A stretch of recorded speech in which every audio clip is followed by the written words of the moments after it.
வணக்கம். முதலில் தலைப்புச் செய்திகள். வளைகுடாவில் வெடித்து சிதறப்போகும் 8 தளங்கள். ஈரான் வெளியிட்ட அதிரடி பட்டியல். குவைத் முழுவதும் உயர் எச்சரிக்கை நிலை. பச்சையெறிய முக்கிய எண்ணெய் சுத்திகரிப்பு ஆலை. சுட்டு வீழ்த்தப்படும் ஏவுகணைகள். ஹார்முஸ் நீரிணையை சிக்கியுள்ள 2000 கப்பல்கள். அச்சத்தில் உலகளாவிய எண்ணெய் விநியோகம். போரில் நுழையும் ரஷ்யா ஈரான் போர் முடிவுக்கு. கிரெம்ளினிலிருந்து பரந்த செய்தி. அமெரிக்கா தீவிர தாக்குதல். அமைதி பேச்சு நடத்திய ஈரான் தலைவர் படுகாயம். அமெரிக்கா சரணடையும் வரை தொடர்ந்து போர் நடைபெறும். தொடர்வது விரிவான செய்திகள். அமெரிக்காவை பழிவாங்கும் நடவடிக்கையாக வளைகுடா நாடுகளில் உள்ள 8 முக்கிய பாலங்களை தாக்க ஈரான் திட்டமிட்டுள்ளதாக தகவல்கள் வெளியாகியுள்ளன. ஈரானின் மிகப்பெரிய மற்றும் உயரமான பாலத்தை அமெரிக்க இஸ்ரேல் படைகள் தாக்கி அழித்ததை தொடர்ந்து இந்த திட்டமிடப்பட்டுள்ளதாக தெரிவிக்கப்படுகிறது. ஈரானை கற்காலத்துக்கு கொண்டு செல்வோம் என அமெரிக்க ஜனாதிபதி டொனால்ட் ட்ரம்ப் எச்சரிக்கை விடுத்த சில மணி நேரங்களில் இந்த தாக்குதல் நடத்தப்பட்டுள்ளது. இந்நிலையில் குறித்த தாக்குதலுக்கு பதிலாக ஈரானின் அதிகாரப்பூர்வ ஃபார்ஸ் செய்தி நிறுவனம் வெளியிட்டுள்ள பட்டியலின்படி பின்வரும் பாலங்கள் இலக்குகளாக குறிவைக்கப்படலாம் என சர்வதேச தகவல்கள் தெரிவிக்கின்றன. குவைத் ஷேக் ஜாபார் அல் அகமது அல் ஜபா கடல் பாலம், ஐக்கிய அரபு அமீரகம் ஷேக் சயீத் அல் மக்மா பாலம் மற்றும் ஷேக் ஹலிபா பாலம், சவுதி அரேபியா பக்ரைன் மன்னர் பஹத் பாலம், ஜோர்தான் மன்னர் ஹுசைன் பாலம், தமியா பாலம் மற்றும் அப்துன் பாலம். நேற்றைய தினம் ஈரானின் கரஜ் நகரில் அமைந்துள்ள மத்திய கிழக்கின் மிக உயரமான பாலமான B1 பாலம் மீது அமெரிக்க மற்றும் இஸ்ரேலிய படைகள் வான்வழி தாக்குதலை நடத்தின. 136 மீட்டர் உயரம் கொண்ட இந்த பாலம் இன்னும் கட்டுமான பணியில் இருந்தது. இந்த தாக்குதலில் 8 பேர் கொல்லப்பட்டதுடன் 95 பேர் காயமடைந்துள்ளதாக உறுதிப்படுத்தப்பட்டுள்ளது. இதற்கிடையில் பாலம் இடிந்து விழும் காட்சிகளை தனது சமூக வலைதள பக்கத்தில் பகிர்ந்துள்ள அதிபர் ட்ரம்ப், ஈரானின் மிகப்பெரிய பாலம் தரைமட்டமாக்கப்பட்டுள்ளது. இது இனி ஒருபோதும் பயன்படுத்தப்படாது. இது ஆரம்பம் மட்டுமே. ஈரான் அழிந்து போவதற்கு முன்பு பேச்சுவார்த்தைக்கு வர வேண்டும் என எச்சரித்துள்ளார். 5 வாரங்களாக நீடிக்கும் இந்த போரில் ஈரான் தனது முக்கியமான உட்கட்டமைப்புகளை இழந்து வரும் நிலையில் தற்போது வளைகுடா நாடுகளின் பாலங்களை குறிவைத்து பதிலடிக்கு பதிலடி கொடுக்க தயாராகி வருவது பிராந்தியத்தில் பெரும் பதற்றத்தை ஏற்படுத்தியுள்ளது. ஹார்முஸ் நீரிணை வழியாக கப்பல்களின் போக்குவரத்து கிட்டத்தட்ட நிறுத்தப்பட்டதால் உலகளாவிய எண்ணெய் எரிவாயு மற்றும் உர விநியோகத்தில் ஏற்படும் தாக்கம் குறித்து பரவலாக பேசப்பட்டு வருகிறது. ஆனால் ஈரான் மற்றும் ஓமானுக்கு இடையான அந்த குறுகிய நீர்வழியை கடக்க காத்திருக்கும் 2000 கப்பல்களில் சிக்கியுள்ள பல்லாயிரக்கணக்கான மாலுமிகளின் நிலைமைகள் தொடர்பில் கேள்வி எழுப்பப்பட்டுள்ளது. இது தொடர்பில் சர்வதேச கடற்சார் அமைப்பு தெரிவிக்கையில், மோதல் தொடங்கியதிலிருந்து வளைகுடாவில் வர்த்தக கப்பல்கள் மீது 21 தாக்குதல்கள் உறுதி செய்யப்பட்டுள்ளன.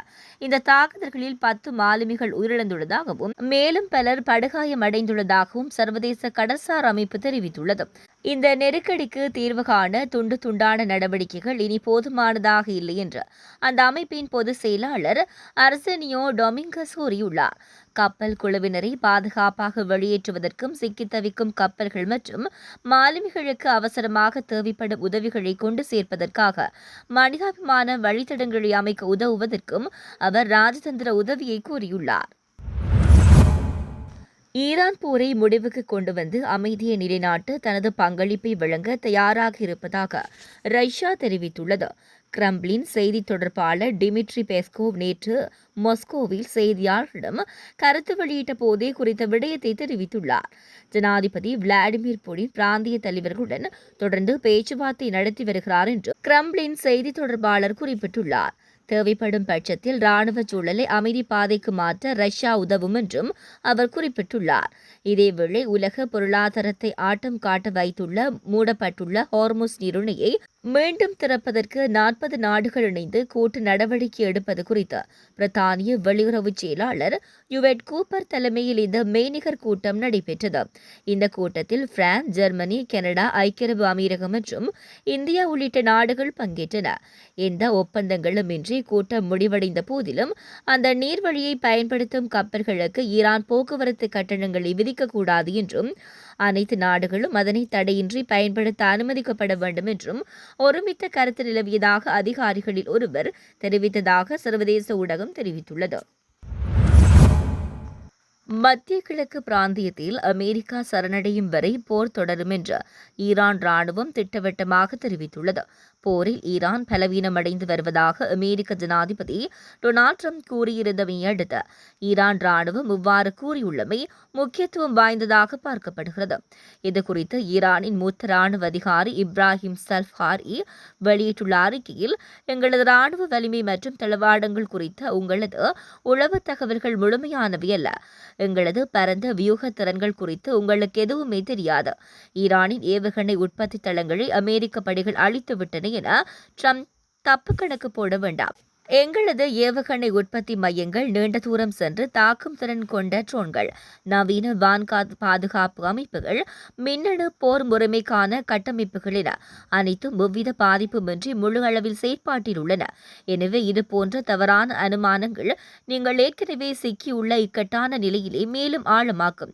எங்களது ஏவுகணைகள், ட்ரோன்கள் மற்றும் போர் அமைப்புகளை கணக்கிட முயற்சி செய்து நேரத்தை வீணடிக்க வேண்டாம். அதில் தோல்விதான் ஏற்படும். அமெரிக்க மற்றும் இஸ்ரேல் படைகள் மீது மிக வலுவான, பரந்த மற்றும் அழிவுகரமான தாக்குதல்கள் தொடரும். மத்திய கிழக்கு பிராந்தியத்தில் அமெரிக்கா அவமானத்தையும் நிரந்தர சரணாகதியையும் அடையும் வரையில் இந்த போர் தொடரும் என்று குறிப்பிட்டார்.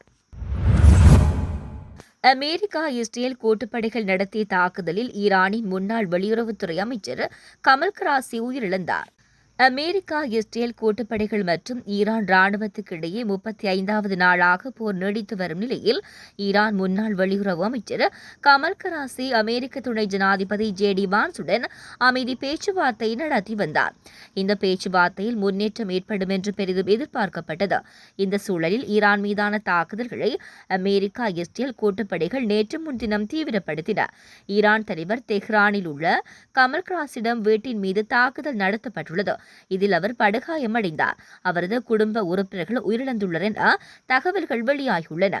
மேலும் ஈரான் தலைநகர் தெஹ்ரான் அருகேயுள்ள தொழிற்சாலைகளை குறிவைத்து அமெரிக்கா இஸ்ரேல் போர் விமானங்கள் நேற்று அதிதீவிர தாக்குதல்களை நடத்தின. இதற்கு பதிலடியாக மத்திய கிழக்கில் உள்ள அமெரிக்க ராணுவ மையங்களை குறிவைத்து ஈரான் ராணுவம் நேற்று ஏவுகணைகள், ட்ரோன்கள் மூலம் தாக்குதல் நடத்தியது. குவைத் அரசாங்கத்தின் முக்கிய எண்ணெய் சுத்திகரிப்பு நிலையமான பினா அல் அஹ்மதி இன்று ஆளில்லா விமான தாக்குதலுக்கு உள்ளானதாக தெரிவிக்கப்பட்டுள்ளது. அந்நாட்டின் அதிகாரப்பூர்வ செய்தி நிறுவனம் குவைத் பெட்ரோலிய நிறுவனத்தை மேற்கோள் காட்டி செய்தி வெளியிட்டுள்ளது. குவைத் பெட்ரோலிய நிறுவனம் தனது எக்ஸ் கணக்கு மூலம் இந்த சம்பவத்தை உறுதிப்படுத்தியுள்ளது. இந்த தாக்குதலால் சுத்திகரிப்பு நிலையத்தில் உள்ள பல செயல்பாட்டு பிரிவுகளில் தீ விபத்துக்கள் ஏற்பட்டதாக செய்தி நிறுவனம் தெரிவித்துள்ளது. இந்த தாக்குதலுக்கு பிறகு தீயை அணைக்கவும், நிலைமையை கட்டுப்படுத்தவும் அவசரகால மீட்புக் குழுக்கள் தற்போது தீவிரமாக பணியாற்றி வருவதாக அந்த அறிக்கையில் மேலும் கூறியுள்ளது. இந்த சம்பவத்தால் ஏற்பட்ட சேதம் குறித்த கூடுதல் விவரங்களை இதுவரை வெளியிடவில்லை. மினா அல் அஹ்மதி சுத்திகரிப்பு நிலையம் குவைத்தின் மிகப்பெரிய மற்றும் மூலோபாய முக்கியத்துவம் வாய்ந்த எண்ணெய் சுத்திகரிப்பு நிலையங்களில் ஒன்றாகும். இது நாட்டின் எரிசக்தி ஏற்றுமதியில் முக்கிய பங்கு வகிக்கின்றமை குறிப்பிடத்தக்கது. குறித்த பகுதிக்கு காற்றின் தரத்தை கண்காணிக்கும் சுற்றுச்சூழல் நிபுணர்களுடன் அவசரகால மற்றும் தீயணைப்பு குழுக்கள் அனுப்பப்பட்டுள்ளனர்.